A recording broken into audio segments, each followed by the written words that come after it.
Welcome to Toffee TV. It is the match preview, Everton versus Brighton. Let's hope this match preview can be used. Yeah. Let's hope this is a valid match preview that leads to a game of football. Everton obviously have missed the last three. You have to go back over 2 weeks now to the Chelsea game, the 1-1 draw at Stamford Bridge for the last time Everton played. 2022. Time to kickstart Everton Football Club. Yeah. Get the defibs out in 2022 and Start. get it going with a win against Brighton, which isn't going to be easy because they're not a bad side. Good side. Good sides don't score enough goals. That's their issue. Good manager, play nice football. Don't put the ball in the back of the net, ultimately. And it cost them. It cost them most seasons. They're doing better this season than they have in previous seasons, but the same problems exist. But they have only lost 4 games this season, 4 and 18, so difficult to beat. But like you said, don't score enough goals, and that probably stops them being higher in the table. Of course, one of those 4 defeats was Everton's victory at the MX down in August. Seems ages ago. Probably our best display this season. The way we played that day, we just sat deep, soaked it all up. Like you said, they do struggle to score, and then hit them on the counter-attack twice, one in each half. Should have won by more, really. We should have towards the end of the game, and that was probably our most complete performance with probably our best side, which is obviously what we need, what we'd love to see again. But obviously this game does give us a chance, or the break certainly gives us a chance to get some of those players back, although we're still a little bit unsure who's going to be available. We're using the photos of training to try and get a good idea of what's going on. But obviously the club has been hit by COVID and injuries, which saw us. Well, obviously Leicester was called off because of Leicester. We got the one against Burnley called off, and Newcastle got the one against us called off. It's like everyone gets one hit, don't they? I'll say that Newcastle have called another game. Well, yeah. I mean, it's, they're obviously trying to get as many games from as early in the, round now, so that by the time they play those games when they have Mbappe and stuff. Yeah. But obviously it looks like Dominic Calvert-Lewin will be back to play some part in this game, which coming back to Goodison when you haven't played there for nearly a month, that's just a huge boost, isn't it, for everybody? Because he's just been the missing part of no matter what team plays behind. It's having him up front is so important, and he's just been a missing part for this team.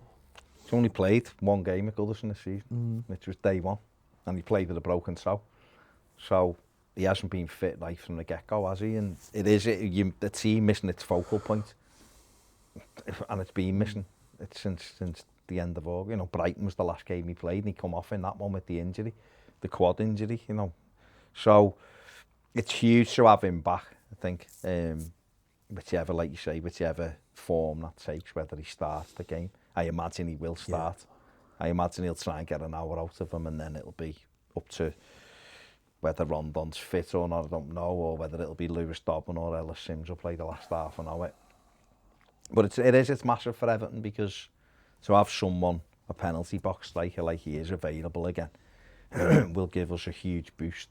Just seeing his name on the team sheet and for the crowd, I think it's a massive boost. And our first time back at Goodison since the Arsenal game, which obviously ended with an injury time winner from Damari Gray, which was fantastic, and we have to keep that going. Yeah, I think certainly in this game, obviously the break, it'll be interesting to see how we're going to have to start really securely for the first 20 minutes to half an hour. If you've watched the other teams play who've had any kind of break, they do really seem to struggle in the first half.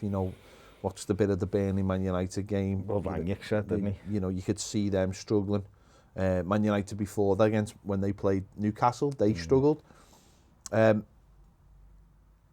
Brighton played obviously a couple of days ago into Chelsea, got a really good draw out of it, and that'll hinder them in a way. And I know they're going to have a couple of players missing, but they're up to speed. Whereas we've got to come back from 2 weeks, just over 2 weeks out, and I think that will cause us to be a little bit rusty, especially against the team that likes to keep the ball. You watch Brighton, you look at the possession stats, they always seem to have the better of nearly everyone they play. So they're going to hold on to that ball a lot. So we, in that first 20 minutes, half an hour, we have to be just tight and not give any silly mistakes away, not give any space away, and just grow into the game. I think I don't think we'll come out the traps, because I just don't think we can come out the traps. So I think that first 20 minutes is going to be very important for us to just get into the game, soak up the pressure, and then play off the back of that. Yeah, definitely. They'll win the possession because they win the possession. Everyone wins the possession. They have more possession than everyone. It's the way they play. And that's, Graham Potter's got that style implemented it, and they play it to the letter of the law almost, don't they? They do really well with it, but Everton will have to be patient. We know that. And like you say, not take any chances and almost take the sting out the game for the first 15 minutes, which I normally like Everton to start fast at Goodison and get the crowd going and all that, but it's whether we've got that capability to do it early on, or whether we will need to grow into it and build momentum from there. But I think no team has scored fewer goals than Everton in the first half of games this season. So, nothing, there's not, won't be doing anything different, having a slow start. So hopefully we can just stick in there. But they like to keep the ball, they like to knock it about. And I guess it'll be a case of concentration again, and blocking off passing lanes, making sure we get men behind the ball. But they're also a team that you can get at. That we beat them already this season. They've only won 5 games. They've won 1 game in 12. It's just worse than Everton's record. And they had that win against Brentford last week. Brentford with 2-0 down and could have got a draw. So it's not like they're sweeping everybody. No. It's just they don't lose many games. I just think for us, I think there are obviously, issues in terms of not playing. It's great. In a way, I think we all would have liked the Newcastle game, because it would have given us an opportunity to get back against the team. Obviously, were struggling with injuries and stuff themselves, but those injuries obviously went on. And then them keeping the ball is just one thing that we've got to just be very careful. The other thing about it is, as well, is they love a last-minute goal as well. Yeah. So that's the other side of the game. We're going to have to, make sure we're secure at the beginning, but towards the end of the game, if we're in a positive position, we have to be very wary. Seeing it the other night against Chelsea, sort of against Crystal Palace, sort of against Southampton, away game. I don't think any team scored more late goals than Brighton.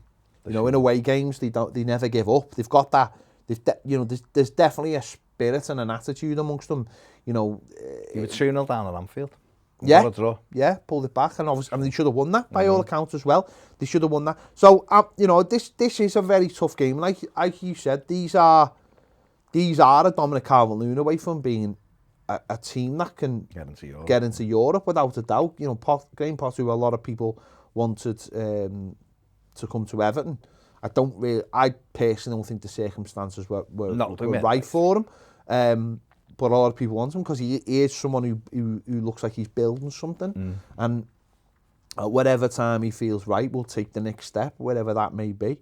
And I imagine we'll manage someone, whether it be someone like Tottenham or something like that. And as long as he's given time to build something, I think he can do a really, really good job. And I think he's done a really good job at Brighton. I think, you're right what you're saying about, they haven't won loads of games, but they haven't lost loads of games. No. And it is that ability to, and they'll come with a lot of confidence. 9 times. They don't seem to have any issues with playing away. And it's just a case of us, as you said, hopefully Dom will be back, Damari Gray, hopefully be back. Alan will be back. Alan Decore, possibly Dean. And it'll just be interesting to see, because obviously we won't have Richarlison, we won't have Townsend. Gordon will probably start, and it'd be interesting to see how many from the Chelsea game, any of them sort of the young players survive. Does Dobbin get a chance off the bench? There's obviously Potter to talk about his contract, although it's not signed, nothing's signed. So It's gonna be an interesting one just to get back into playing football again, and what a huge boost it would be to start 2022 with a win. We started last season with a defeat, and you look at the numbers from the rest of the season, it continued in a sort of negative fashion. It wouldn't be great to start on a positive fashion and continue that. Yeah, definitely. I mean, I think we've lost something like the first game of the last 4 seasons, or something, the new year, the first game. So to change that would be lovely. Will be hugely difficult against these. We know that it's always a tough game. But they're a team that makes a lot of chances, but don't score a lot of goals. I think I've done the XG, the average XG per game. Cheers, Carl. And it was Everton's XG at the moment is 1.27 per game. Brighton's is 1.13.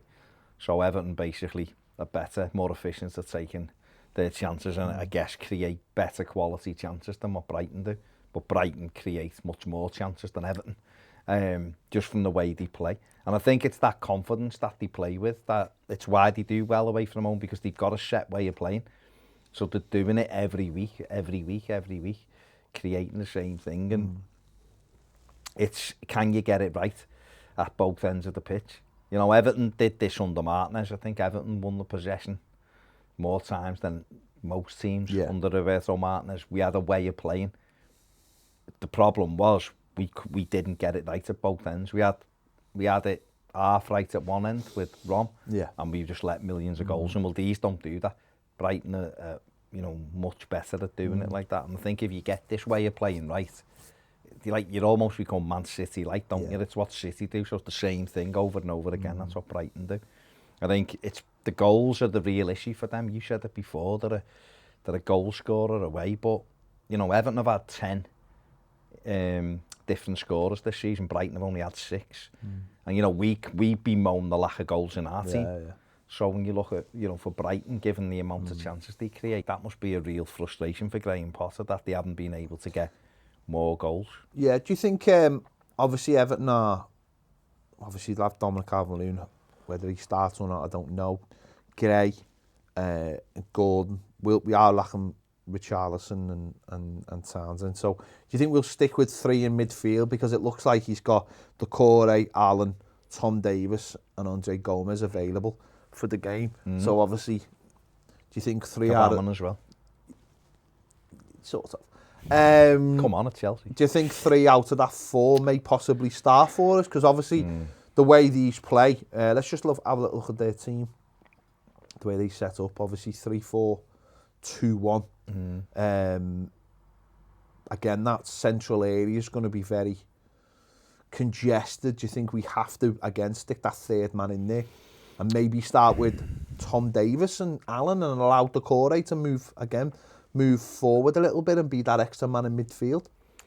I don't know whether I'd start with Tom Davis, to be honest. Maybe I'd play Gabamon, but there's also... though, because he's so far off the pace. I think you're 3 in there, it's okay. I think he'll go with Gomez, to be honest. I think he'll be Gomez, Doucouré and Allen. What I would do is make sure Doucouré's the further point of the 2. Yeah. I think Gomez... Oh, we have got a Wobie available as well, sorry. Yeah. As I said, Gomez. I think Gomez at Chelsea you could see him deteriorating in the game. Ironically, he's been better as a sub. Gomez, when the game's gone slower, he's been better. Davis has been out for a while. No, I know. I wouldn't put him back in, I don't think.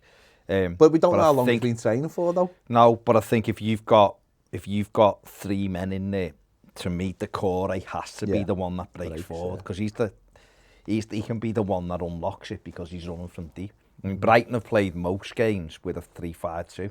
I know they played 3-4-2-1 at Chelsea the other night, but the 3-5-2 has been their preferred formation, and that means they do have 3 in midfield. They got Basuma in there. Whether they put Alzati in there or people like that, you have to get in. Lallana's been in and out. I think if Everton can get 3 men in there and get hold of the game, we can use the likes of Gray then, and we can use the likes of Gordon. But again, it depends on Doucouré breaking. Yeah, I think what's interesting as well is the fact that if it is Gordon and Gray starting, which sides they start on, because obviously if Gordon likes to be on the left, and obviously Gray likes to be on the left, but Dom's going to need service, which means one of them needs to cross. I actually think Gordon's better on the right. I think Gray's one of those players that likes getting 1v1 and either firing crosses in or cutting back in. And he's more effective coming in from the left. Definitely. And I think when we've seen Anthony Gordon on the right, he's put some great crosses in of late off the right-hand side. I think you're right. He possibly he prefers maybe coming off the Well, he likes side. coming inside as well, doesn't he? But I think on the right-hand side, I think he can do a better job. Yeah, because we are. I mean, that was the beauty of having Townsend. Is Dominic Calvert-Lewin will want crosses. That was like almost the purpose of bringing the two of them in, was to get the ball to him. And if it makes more sense for. But Gordon's got to, if he does start on the right, which I imagine he will, he's got to get the deliveries in. Just start putting deliveries into the area. Get the ball into the box. That's what I mean. That's where the core comes important. It's where Gray coming in off the left behind Dom to maybe pick the bits up. I think the other thing, get them crosses in front of the likes of Lewis Dunk or if Toffee plays or people like that, players who aren't comfortable facing their own goal, put balls into that box and. Be a tough game, but it's a game. It will be. Everton can win, definitely. No, it's a game Everton. And don't forget, Everton got a game in hand. If they win, they go within 3 points of Brighton with that, or 2 points of Brighton with a game in hand. If they win. No, this is a game. This for us. I mean, this is because there's the FA Cup next week as well. This is one of those games that it'd be really nice to win, just to give us that cushion in terms of you looking at the league table and then going on from that. And let's hope for us. The fixtures will have caught up with Brighton. It goes the other way for them, where the fixtures catch up with them, and they have a couple missing, and they're starting to feel it after tough 90+ minutes at Chelsea. So we'll be fresh for the later stages of this game. Let's just look at their danger man so far this season. Neil Maupay, 16 appearances, 14 starts, 7 goals, and is that? No assists, 2 shots per game. That's probably the problem, 2 shots per game. But obviously, he always seems to just, I don't know. He always seems to get a last-minute goal in as well. Or he's always alive, isn't he? He's alive. He's not amazing, but he's a lively, live wire of a striker. Someone we've been linked with in the past We have been linked with. He never gives up, and therefore, that's why you'd have to be very careful. And obviously, Danny Welbeck, he was come off the bench, I think, the other night, and scored a great header. He's got 2 goals in 6 games, I think, this season for Brighton. But we will have to be wary of Maupay because he is a bit of a live wire. They have Trossard as well. He's a lovely little footballer. They've got good players, and Basuma, who everyone likes, another good player. So they've got quality. Just looking at the thing, Everton have lost the first league game in each of the last 4 calendar years. Last having such a long run. In between 57 and 63. Brighton have lost their first game in just one of the last 12 years. Oh, lovely. So, well, something's got to change, hasn't it? But they only won 2 of the 17 Premier League games in January. That sounds Brighton, all right. Everton have scored a league high 76% of their Premier League goals in the second half of games this season. No one has netted fewer first half goals. That's a depressing one. Brighton have won more points thanks to goals scored in the 90th minute or later than any other Premier League side this season. Something we have to be obviously wary of. And Everton striker Dominic Calvert-Lewin has scored 3 of his last 4 Premier League appearances against Brighton. Positive. Only against Newcastle has he scored more goals in the competition. Very positive. So they're the kind of things you look for. You're looking for that little bit of a thingy. Yeah. A little, you throw them in and back with a goal. So there you go. Let's be positive. Let's hope for a positive start to 2020. Happy New Year. I'm already saying those words. 2020. The future's now. Let's 3 points hopefully. Dom returns and back to some kind of positivity at Everton. We'll wait and see on that one. Don't forget, play your Ultimate Fan as well. Get that sorted. It's been a mad few days over that. We're going to be playing, who's playing, what teams. Always check who's playing and who's not playing before you pick your side. Don't forget, give this video a like. Let us know your thoughts in the comments. Subscribe if you haven't already. If you want more great videos, exclusive videos, live daily videos, join us over on Patreon. The link is in the description and it's on the screen now. See you later. Happy New Year.